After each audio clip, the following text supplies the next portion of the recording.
Hi, this is Dr. Fox, and let's talk about the lymphatic system. In this video, we'll describe the structure and functions of the lymphatic system, differentiating between innate and acquired immunity. We'll also distinguish between primary and secondary lymphatic organs and tissues.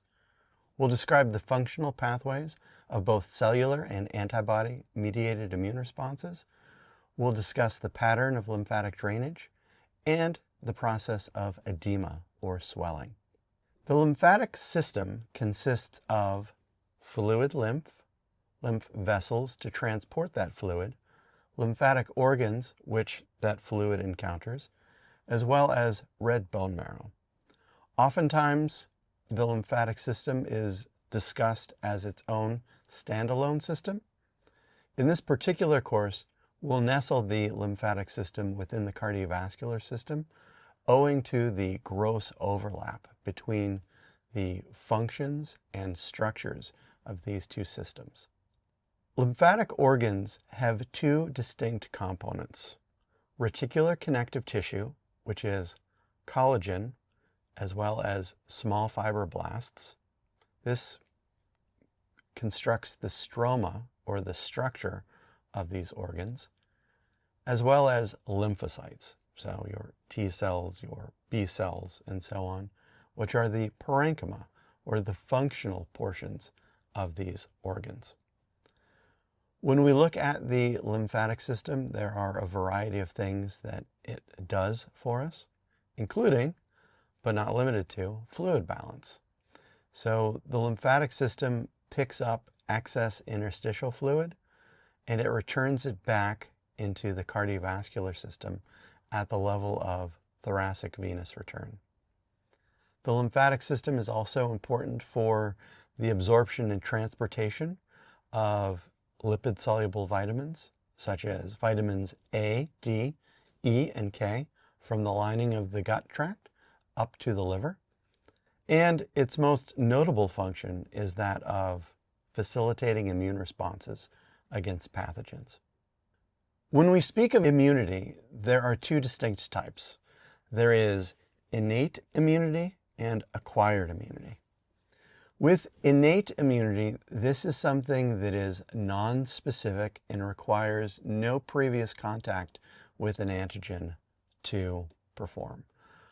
These are things that are present at or before birth that protect us against a variety of pathogens. So examples of innate immunity: fever, so raising temperatures to limits where viruses don't adequately replicate; inflammation, or moving fluid into an area and warming it so as to have enzymes function at more proper levels for the body and less proper levels for pathogens. These are all examples of innate immune responses. We can contrast that with acquired immunity. Acquired immunity requires specific experiences with antigens so that our lymphocytes, our T cells and B cells, can become activated to fight against that particular pathogen. So B cells become plasma cells, which can shed antibodies.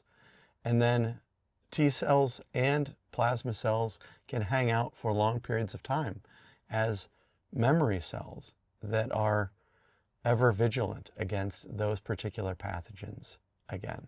So with acquired immunity, it's a more powerful response, and it's one that can last over a longer period of time. Within the context of the lymphatic system, we have a variety of lymphatic organs and tissues. We have both primary lymphatic organs and secondary lymphatic organs. Primary lymphatic organs are organs in which stem cells will divide, so there's stem cell mitosis, and lymphocytes go through a process of immunocompetence, meaning they learn how to become reactive, but not so reactive that they can react against self. So the two major types of primary lymphatic organs are our red bone marrow, that's hematopoietic connective tissue, Red bone marrow is very common at the ends of long bones as well as flat bones. And then there is the thymus. The thymus, or the thymus gland, is glandular tissue that exists in the anterior mediastinum. So this is just kind of anterior to the heart and the great vessels within the thoracic cavity. Then there are the secondary lymphatic organs and tissues. So secondary lymphatic organs and tissues are those where there are immune responses. So lymph nodes are an example of a secondary lymphatic organ.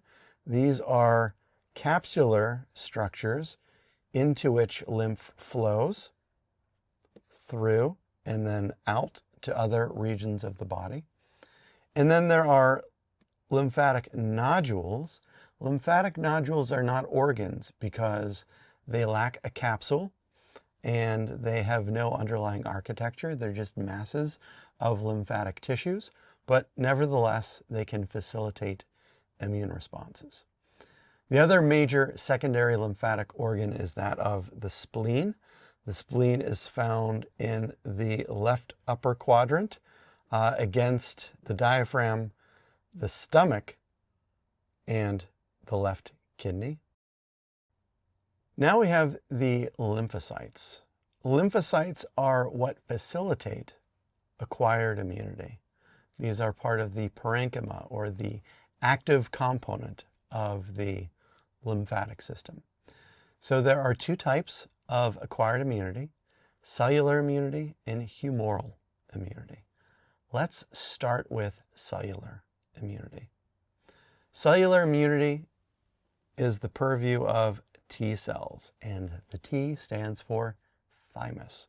Sometimes you'll hear them pronounced as thymocytes, cells from the thymus.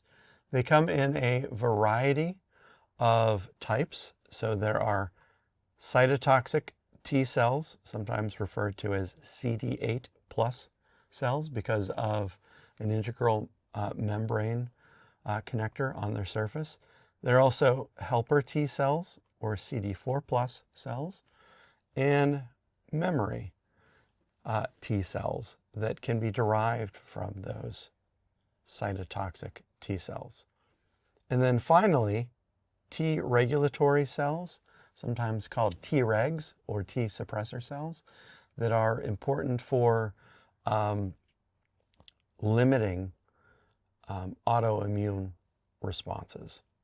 So let's take a look at how cytotoxic T cells and T helper cells are part of acquired immunity. So our story starts with an APC, an antigen presenting cell. So usually these are macrophages which have brought a pathogen into them and have digested them down into smaller bits, and then they move pieces of that pathogen, we'll call them antigens, onto their surface. And they can then present this antigen to a helper T cell. They can also present the antigen to a cytotoxic T cell. Now, the surfaces of these helper and cytotoxic T cells are covered with different membrane receptors.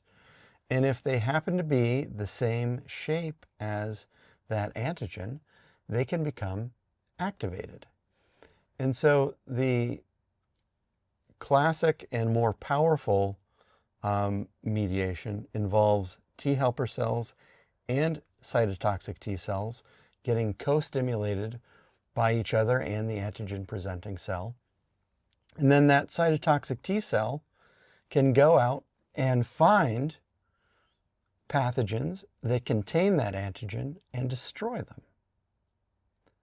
Cytotoxic T cells can also become activated just from an antigen presenting cell, but this is a weaker response. Those activated cytotoxic T cells through either pathway can persist and become memory T cells, hanging out in the periphery of tissues, waiting to encounter that pathogen again. The other type of specific immunity is humoral immunity. We can contrast this with cellular mediated immunity, which works through T cells. Humoral immunity does its work through antibodies. Now, antibodies are the product of plasma cells, but let's not get too far ahead of ourselves. So we have T cells and B cells. B cells circulate within the blood, and they can become activated through antigen-presenting cells and T helper cell co-stimulation. And what happens is that same antigen that could activate a T cell can also activate a B cell. And when the B cell becomes activated, it transforms into a plasma cell. Typically, plasma cells are activated within tissues, and they begin to secrete antibodies that are specific for the particular antigen that activated them. So their antibodies will have very specific variable regions that can encounter specifically shaped antigens and then destroy them. Plasma cells that persist within the tissues become memory B cells. So this is important for longer-term immunity, such that if the pathogen is encountered a subsequent time, maybe weeks, months, or even years down the road, they can very quickly mount an immune response. So if you've ever had your titer drawn, that's a measure of the antibodies that are circulating within your bloodstream. So you have some capacity of mounting an immediate immune response against a pathogen that is subsequently encountered later. Lymph circulation is a rather interesting pathway. It's basically a series of connected pathways that begins in the interstitial fluid and it ends in the venous return of the thoracic cavity. And so our story starts with very specialized lymphatic capillaries. These interweave amongst the capillaries of the cardiovascular system. They pick up the interstitial fluid because they're extraordinarily permeable. So interstitial fluid only flows into lymphatic capillaries.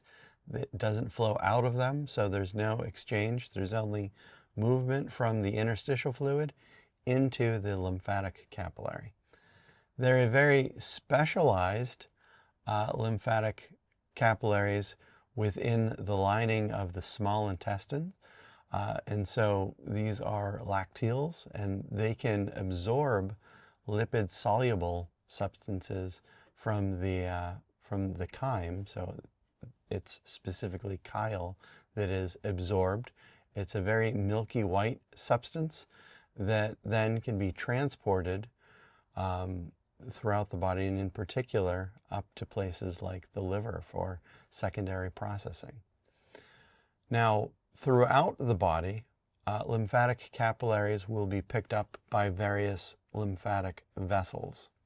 These lymphatic vessels are unidirectional. They're going back toward the veins of the thorax, and along the way there are groups of lymphatic organs called lymph nodes. So these are secondary lymphatic organs. They're sites of immune responses, and you can sometimes palpate your own lymph nodes. If you've ever had someone tell you that you have swollen glands, well, you have a little bit of a lymphadenopathy.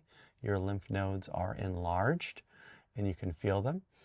But these lymph vessels are going to follow certain pathways on their way back to the thorax. In the skin, the lymph vessels follow the veins. Throughout the deep portions of the body, in the viscera, they follow arteries, and they ultimately end up feeding back into venous return at the root of the neck, the superior portion of the thorax, back into the venous angles, which then are going to conduct all of that absorbed lymph back to the heart. This is done through organized series of trunks and ducts, as we will see. Edema. Edema, or swelling, is the great enemy. It's indicative of interstitial fluid accumulating. So anytime we have a situation where filtration is greater than reabsorption, we have edema.